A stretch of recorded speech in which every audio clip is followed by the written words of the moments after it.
Good morning प्यारे बच्चों। आज हम करेंगे वर्कशीट संख्या 42 शिक्षा निदेशालय दिल्ली सरकार द्वारा प्रकाशित। विषय है गणित। दिनांक 9 अक्टूबर 2020 के लिए। ये कक्षा 10वीं की वर्कशीट है। विद्यार्थी अपना नाम लिखे, कक्षा अध्यापक का नाम लिखें। आज का टॉपिक है वृत्त की स्पर्श रेखा। याद कीजिए और बताइए। बच्चों आपने 9th क्लास में पढ़ा भी होगा, उसको थोड़ा रिवाइज करना है। नंबर 1, दिए गए चित्र में रेखाखंड CD को जीवा कहते हैं। देखो ये वृत्त है, ये वृत्त होता है। वृत्त पर कोई भी दो बिंदु ले लें, अगर उसको हम ज्वाइन करें, ठीक है, तो वो वृत्त की जीवा होगी। तो वो सरल रेखा जो वृत्त को किसी दो बिंदुओं को ज्वाइन करती है, जोड़ती है, उसे हम वृत्त की जीवा कहते हैं। वृत्त पर अनंत जीवाएं खींची जा सकती हैं, बहुत सारी, लेकिन वृत्त के केंद्र से जो जीवा पास होगी वो वृत्त की सबसे बड़ी जीवा होती है। ठीक है बच्चों, और इसको हम वृत्त का व्यास भी कहते हैं। अब सेकंड क्वेश्चन है, वृत्त की त्रिज्या, केंद्र और चाप। ये चाप बेटा गलत है, यहाँ इसकी जगह जीवा आएगा। ठीक है, इसकी जगह जीवा लिख लेना। ठीक है,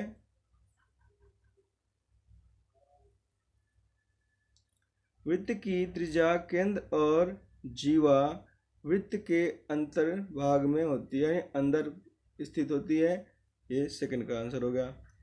तीसरा, वृत्त का व्यास वृत्त की सबसे लंबी जीवा होती है। अभी समझाया था कि वृत्त के केंद्र से होकर जाने वाली रेखा वो वृत्त का व्यास होती है, इसको वृत्त की हम सबसे लंबी जीवा कहते हैं। आइए बच्चों आगे देखते हैं। कुछ आकृतियां दे रखी है। आकृति 1, आकृति 1 आपका ये है। इसमें क्या बता रहा है, रेखाखंड वृत्त के केंद्र से होते हुए वृत्त के दो बिंदुओं पर छूता है ना। वह रेखाखंड, देखो ये एक बिंदु है वृत्त पे, ये दूसरी बिंदु है। ठीक है, इन दोनों बिंदुओं को छूती हुई एक रेखाखंड गई हुई है ना।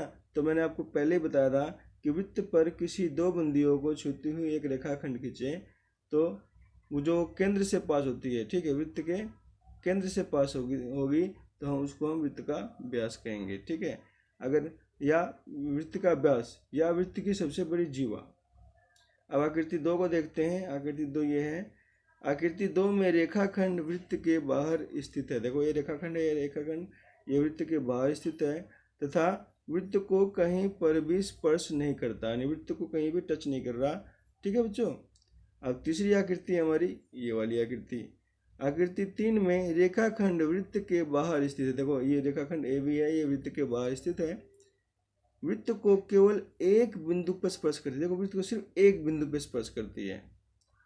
तो अब ये समझ लो, जिस बिंदु पर रेखा वृत्त को छूती है वह बिंदु स्पर्श बिंदु कहलाता है। ठीक बच्चों, और इस रेखाखंड को हम वृत्त की स्पर्श रेखा बोलते हैं। तो वृत्त की स्पर्श रेखा का मीनिंग यही हुआ कि वृत्त पर किसी भी एक बिंदु को टच करते हुए कोई भी रेखा जाएगी या रेखाखंड जाएगा, वो वृत्त की स्पर्श रेखा होगी। और जिस बिंदु को टच करेगा वो वृत्त के जिस बिंदु पर, उसको हम स्पर्श बिंदु कहेंगे। अब आकृति 4 है बच्चों। ये इसमें क्या है देखो, आकृति 4 में रेखाखंड वृत्त को दो बिंदुओं पर प्रतिच्छेद करता है। यह वृत्त की छेदक रेखा है। अब देखो ये ED जो रेखा है ये वृत्त के दो बिंदुओं पर प्रतिच्छेद तो करता है, लेकिन ये वृत्त के बाहर हो जाता है। ठीक है, अगर सिर्फ दो बिंदुओं पर दो बिंदुओं को सिर्फ मिलाता तो वो तो वृत्त की क्या हो जाती, जीवा हो जाती, लेकिन ये दो बिंदु को स्पर्श करते हुए बाहर निकला हुआ है। तो ऐसे रेखाखंड को वृत्त की हम छेदक रेखा कहते हैं। अब हम कह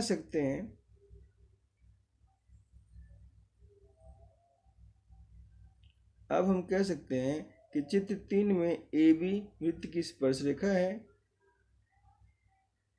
तथा P स्पर्श बिंदु है। चित्र 3 जो है बच्चों, ये रहा चित्र 3, ये चित्र 3 है। इसमें AB क्या है, वृत्त की स्पर्श रेखा है, और P क्या है, वृत्त का स्पर्श बिंदु, और O क्या है, वृत्त का केंद्र।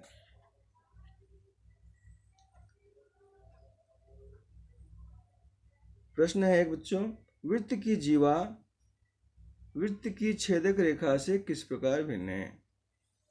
तो चित्र द्वारा बेटा समझा रखा है। ये देखो कि ये वृत्त का केंद्र दिखा रखा है, बिंदु जो है वृत्त के केंद्र हैं, ठीक है। और हमने वृत्त की जीवा की बात करनी है, तो वृत्त की जीवा सिर्फ वृत्त की किन्हीं दो बिंदुओं को मिलाने वाला रेखाखंड है, ठीक है। इसमें भी देखो ऐसे ही है, लेकिन इस चित्र में देखो ध्यान से, तो दो बिंदुओं को प्रतिच्छेद करती हुई बाहर निकली हुई है, तो ये क्या वृत्त की छेदक रेखा। वृत्त की जीवा छेदक रेखा तथा स्पर्श रेखा में तुलना कीजिए, यानी डिफरेंस करना है। वृत्त की जीवा में, छेदक रेखा में और स्पर्श रेखा में क्या अंतर है। तो पहला है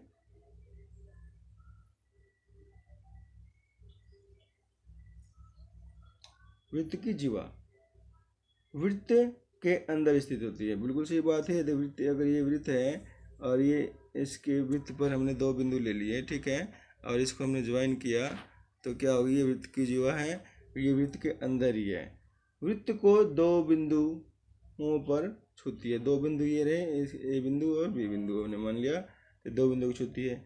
केंद्र से होकर जा सकती है, केंद्र से, ये केंद्र है बच्चों, तो केंद्र से होकर जब जाएगी जब ये वृत्त का व्यास होगी, सबसे लंबी जीवा होगी। लेकिन ये केंद्र से होकर जरूरी है कि नहीं जाए, यानी पॉसिबिलिटी है जा सकती है, ठीक है। नेक्स्ट हमारा छेदक रेखा।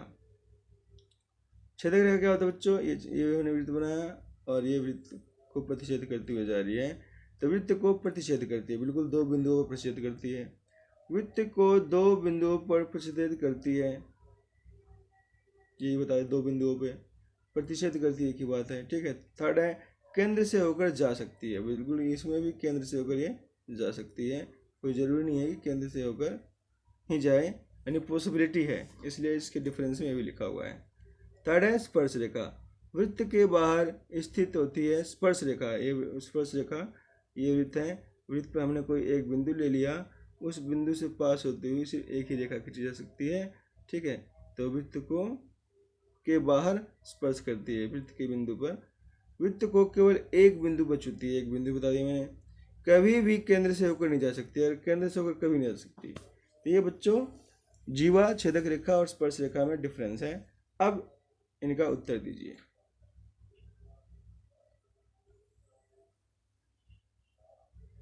बहुत ही आसान क्वेश्चन है बच्चों। वृत्त तथा वृत्त की स्पर्श रेखा के उभयनिष्ठ बिंदु को स्पर्श बिंदु कहते हैं। मैंने अभी बताया था बच्चों, ये वृत्त है और मैंने वृत्त पे एक स्पर्श रेखा खींची, तो ये जो बिंदु है, ये बिंदु, इसको हम वृत्त का स्पर्श बिंदु कहेंगे। तो फर्स्ट क्वेश्चन का आंसर। सेकंड है, आप एक वृत्त की कितनी स्पर्श रेखा बना सकते हैं। एक वृत्त में हम अनंत स्पर्श रेखा बना सकते हैं। जैसे मैंने एक वृत्त बनाया, ठीक, एक बिंदु ली यहाँ पे, तो यहाँ से एक स्पर्श रेखा बनी जा सकती है, कि यहाँ से ले ली, तो ये भी स्पर्श रेखा है कि यहाँ से ले ली। तो ऐसे वृत्त पर अनंत बिंदु है, इसलिए हर बिंदु पर एक स्पर्श रेखा खींची जा सकती है। तो हमारा ये सेकंड क्वेश्चन का आंसर होगा। तीसरा, एक चित्र द्वारा वृत्त की छेदक रेखा तथा स्पर्श रेखा में अंतर स्पष्ट कीजिए।